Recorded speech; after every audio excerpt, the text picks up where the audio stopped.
చూడండి, ఇది ప్రవీణ్ పగడాల గారిది, నాది వాట్సాప్ చాటింగ్. నేను ఇది వరకు ఎప్పుడు దీని గురించి మాట్లాడలేదు, ఎందుకంటే ఆయన చనిపోయారు కాబట్టి చెప్తున్నాను ఇప్పుడు దీని గురించి. ఆయన గొప్పతనం మీకు చెప్పాలి. నేను కొంత అమౌంట్ ఆయనకు పంపించి, brother this is my small gift for your presence, please accept అని పెట్టా. మీరు వచ్చినందుకు నేను ఇస్తున్నటువంటి కానుక, దీన్ని మీరు తీసుకోండి అంటే ఆయన అయ్యో సార్ అలా చేయకండి అని పెట్టాడు. అలా చేయకండి మాస్టారు అని పెట్టాడు.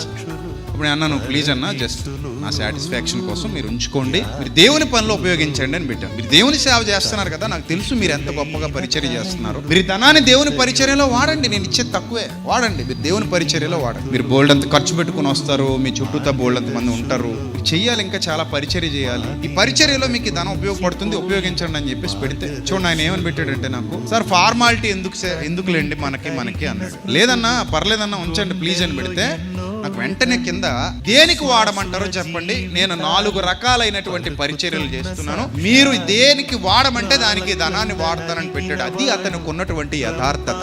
చూసారా, అందులో ఏమని రాశాడంటే, ట్రైనింగ్ ఉందండి దానికి వాడమంటారా, చిల్డ్రన్ ఎడ్యుకేషన్ ఉంది దానికి వాడమంటారా, కొంతమంది హెల్త్ సపోర్ట్ చేస్తున్నాను దానికి వాడమంటారా, అలాగే కొంతమంది విధవరాండ్రను కూడా ఆదరిస్తున్నాను దానికి వాడమంటారా, దేనికి వాడమంటారు అని చెప్పి పెట్టాడు. నేను ఇచ్చిన డబ్బుల్ని. అప్పుడు నేను మీ ఇష్టం సార్, మీకు నచ్చిన దాంట్లో వాడుకోండి, నాకు అభ్యంతరం ఏమీ లేదు, మీరు యథార్థంగా దేవుని సేవ చేస్తున్నారు, మీకు నచ్చిన దాంట్లో మీ ఇష్టం వాడుకోండి అని పెట్టాను. అప్పుడు ఆయన చెప్పండి సార్ పర్లేదు అని పెట్టాడు. ఇంకెందుకులే ఆయన ఇంతగా అడుగుతున్నాడు కదా అని, హెల్త్ సపోర్ట్కి విధవరాండ్రకి ఉపయోగించండి, మీరు ఎలాగో 4 రకాల 5 రకాల పరిచర్యలు చేస్తున్నారు కదా, ఏదో పరిచర్యలో నేను ఇచ్చిన ధనాన్ని మీరు వాడుకోండి అంటే ఓకే సార్ అని పెట్టాడు. ఇదిగో ఈ రోజుకి నేను ఎప్పుడు చెప్పలేదు, ఇది ఎవరికి చెప్పాల్సిన అవసరం కూడా నాకు రాలేదు. ఆయన బతికుంటుంటే నాకు ఇది అవసరం లేదు, చెప్పకపోయేవాడిని.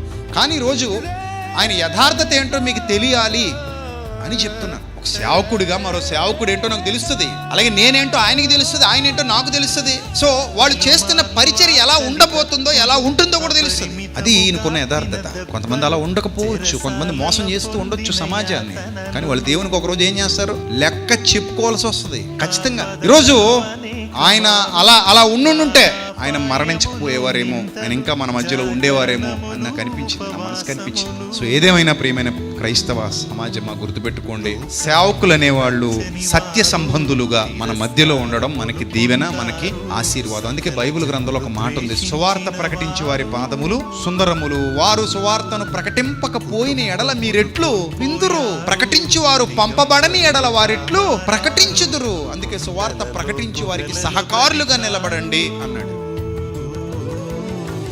ప్రాణమిచ్చిన క్రీస్తు దాసులు తమ సిలువను మోస్తూ బ్రతికిన గొప్ప వీరు.